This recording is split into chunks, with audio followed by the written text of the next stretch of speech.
inni kun koreetti dhaabnee ilaalaa jirra akka furmaata argatuu fi akka sila tamaaf ibse sirriitti koreen dhaabbatee dhimma kan namni sadarkaa kanatti ilaalamuu fi danda'u ilaalamee mootiin biyya kanaa yoo dhiifama godhe qofaadha kan ta'u waan ta'eef isa akka argatan gochuudhaaf akka dhimma keenyaatti qabannee fayyadamnu keenyaaf as kanarratti hojjetaa jirru jechuudha.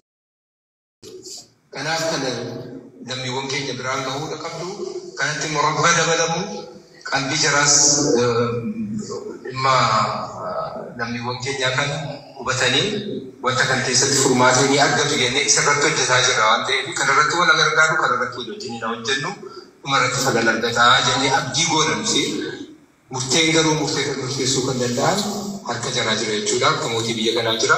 Harka keenyaatiin waan guutamuu qabu, waan gaafatamuu qabu. Alaan hamma pirezidaantii dhaqee as dhufuutti as teenyee hordofnee raawwachiifnee amma isaan biraan geenyee jira. Jara biraan geenyee jirra. Lammaffaan kan dubbate Muktaar Kadiri Abbaa Duulaa Gammadaatu bira jiru jechuudha. Bakka eenyutti dubbatanii Abbaa Duulaa Gammadaati inni tokko inni bira.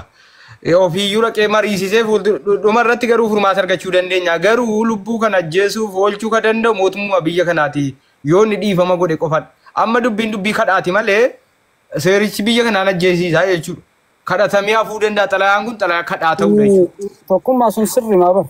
Nama wanjala hojjete tokko haga takka wanjala kana eessaa akka bahee mannashaa isaa akka qoratamu dhimmi kun akka irra deebi'amee ilaalamu gochuu ni danda'ama.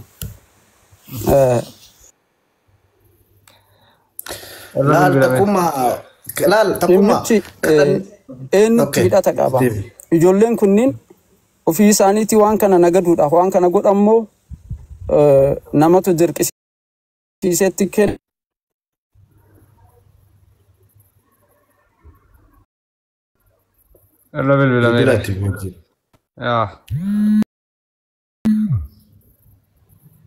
Jadi masih galtiin andeet. Irra bilbilame kanaaf ijoolleen Saawudii keessatti warreen jiran gaa lubbuun jira harka Rabbii jira. Viidiyoo garaagaraan argaa ture waan isin jedhaa turtan inni kaanii mootummaan akka afan fi godheera akka afan gochuu hin danda'u mootummaan hin goones godhaas hin jiru. Garuu xalayaa barreesseera jechuudha. Xalayaan inni barreesse. Tokkummaa waan tokko yeroo tokko miutiin haa qabi laal maali ni beektaa? Sagaleen ummata keenyaaf barbaachisaadha. Amma fakkeenyaaf daangaa gubbatti yoo xiqqaatee nama 10,000 mootummaan nurraa ajjiste. Amma egaa saatalaayitiidhaan iyyinee wacnee xalayaa immigrant gurbaa jaaniin tokkoof jiras jala nama san jabeeffachuu qabna. Dhaabbata Human Rights Watch dhaabbata adda addaatti barreessee hawaasni adda addaan addunyaa irratti barreessinee ajjechaan akkasitti dhaabbate jechuudha daangaa irratti.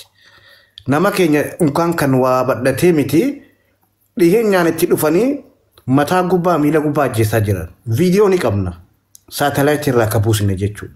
Ka uummanni nu erge jechuudha. Mirgi akka addunyaatti. Nuti Oromoodhaaf Amaaraaf Tigreef akka Itoophiyaatti uummata kanaaf kan sagalee ta'u faranjii ta'ee nuti faallaa ta'a. Amma fakkeenyaaf mee sagalee kana dhaggeeffadhu. Viidiyoo jinis erga dhaggeeffadhu. Iqaaba uffatanii seenii naamin jedhanii bakkoota hedduutti danqaa turanii bakka tokko illee eeyyama kennan malee bakka hedduutti danqaa turan. Kun si ajaa'iba gaafa laaltu gaara federaalaatti dubbiin sirriidha yoo jette isa godaa iyyuu tokkonaa jira federaaluma harka wayyaa jedhe caafuma federaalaa jira waan ta'eef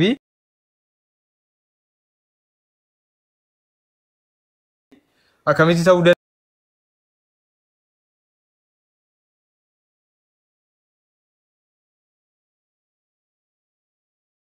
danda'a kan jedhu eenyudha jechuudha.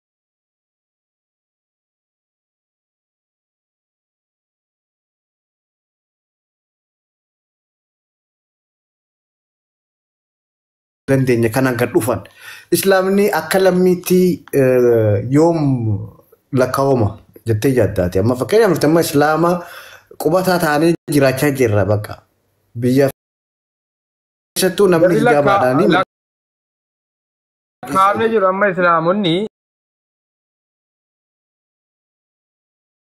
lakkaa'amne fa'aa jedhu.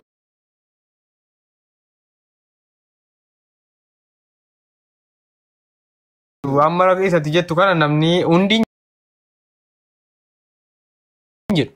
hin jedhu. Rakkoon kun si dhiba waan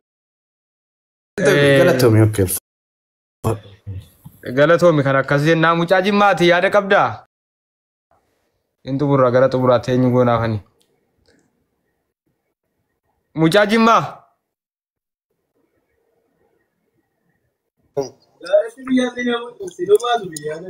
Faarse bulaa. Anaa faarse bulaa.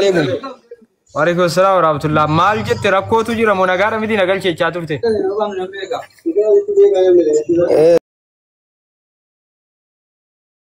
Suma yaade natti tole. Sabaayii keetii faala deemsa keetii.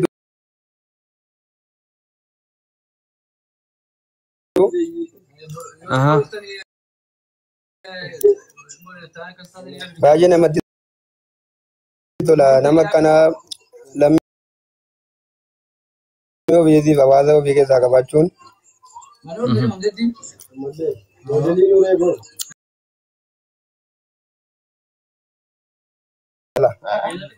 Ayyee galatoo ulfaatu fayyaa argadhu nu jiraadhu.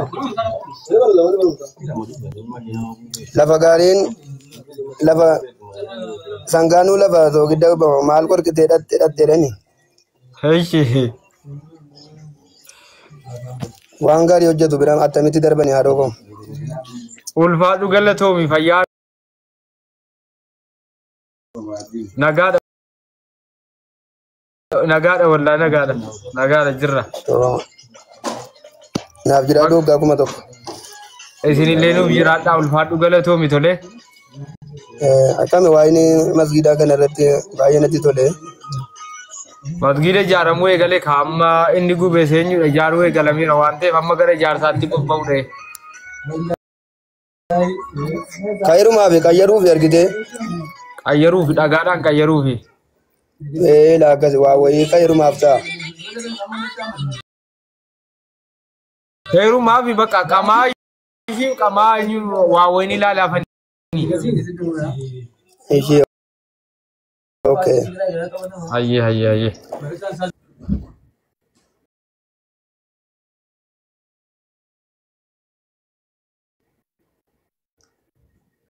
Meetaaf iskiriin godhaati. Alaabaan jaalalaa siidaan yaadannoo koo abdiin koo si qofaa faajjiin dhaadannoo koo. Alaabaan jaalalaa siidaan yaadannoo koo abdiin koo